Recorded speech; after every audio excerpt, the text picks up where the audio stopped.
Imagine everything you thought you knew about the beginning of humanity was only half the truth. What if the story of Adam and Eve, as told in Genesis, is a heavily redacted version of events designed to hide a divine scandal? One involving heavenly rebellion, secret unions, and an ancient bloodline. Today, we unravel a forbidden tale, a tale buried by time, censored by scribes, and condemned by religious authorities. This is the story of the angel who impregnated Eve. This is not merely speculation. It draws from apocryphal texts, ancient Jewish mysticism, Gnostic scriptures, and comparative mythology. The aim is not to attack faith, but to expose forgotten fragments of spiritual history. The earliest spiritual traditions were far more complex than today's simplified doctrines.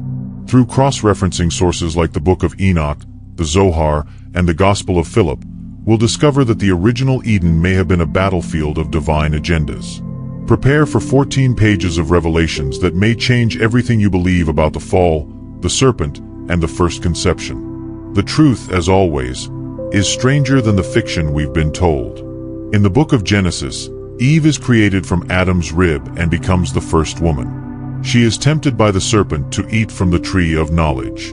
Adam follows her lead, and the two are expelled from Eden. This version, widely accepted in Abrahamic traditions, paints Eve as the one who initiated humanity's fall by listening to a serpent and disobeying God. But the text is sparse. It never explicitly states who fathered Cain. And the identity of the serpent, what it truly was, is suspiciously vague. Why does the text not refer to the serpent as Satan or Lucifer, if that's who it was meant to be? Early Jewish interpretations didn't immediately identify the serpent with Satan. That association came centuries later, influenced by evolving theological views and efforts to demonize certain interpretations.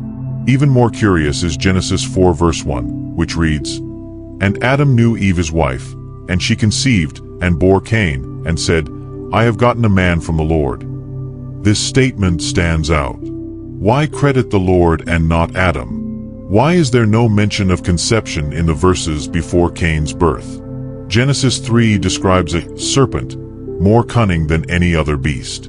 But the Hebrew word used, nachash, can also be translated as shining one or enchanter. This hints at a possible divine or angelic nature.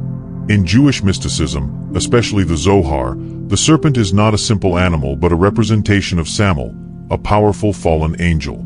The Book of Enoch and various apocryphal traditions refer to rebellious angels descending to earth and interacting with humans.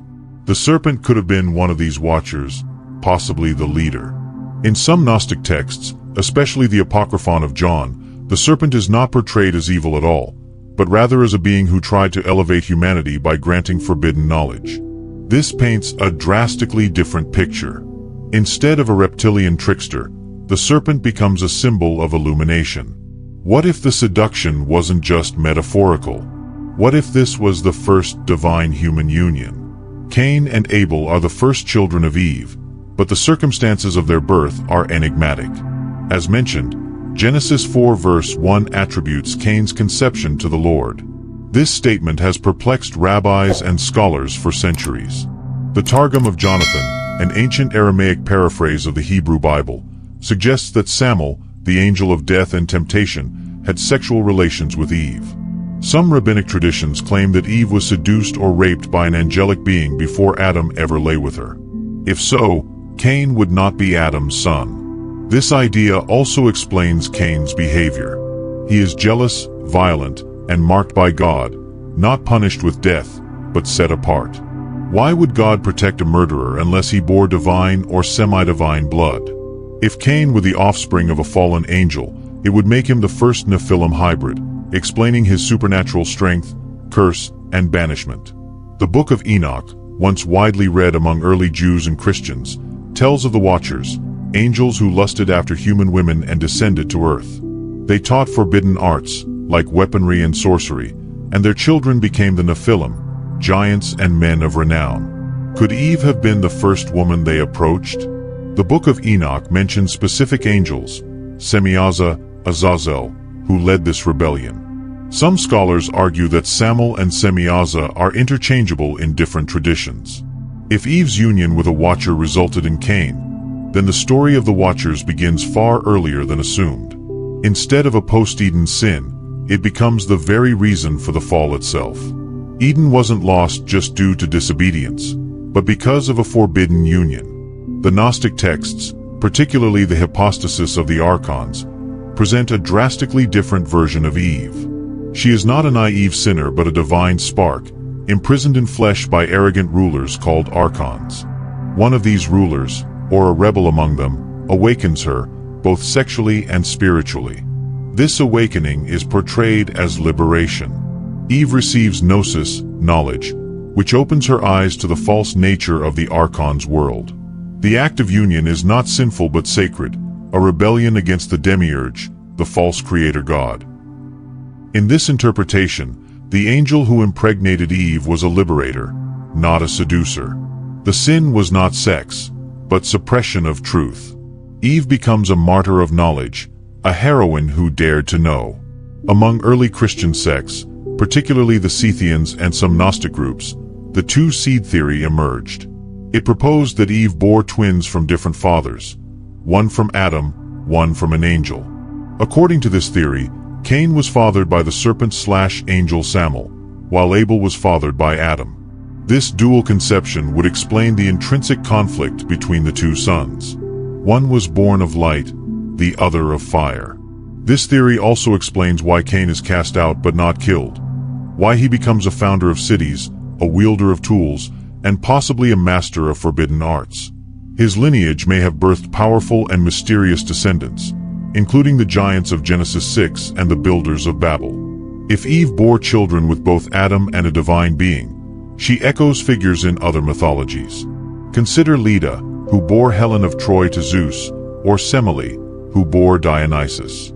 Many ancient cultures believed that gods mated with mortals to create hybrids.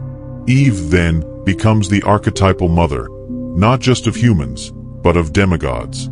In this view, her role transcends the biblical version. She is the fountainhead of divine and human convergence, the initiator of history, culture, and civilization. Her story is not just about sin, but about birthing destiny. Why don't most modern Bibles include the Book of Enoch, Jubilees, or Gnostic Gospels? These books were once valued by early Christians, including church fathers like Tertullian, but they were excluded in later canonizations, often for being too radical, too revealing. These books contain troubling ideas: angels mating with humans, multiple gods, and a divine feminine. They complicate the narrative of a single omnipotent God and passive humanity.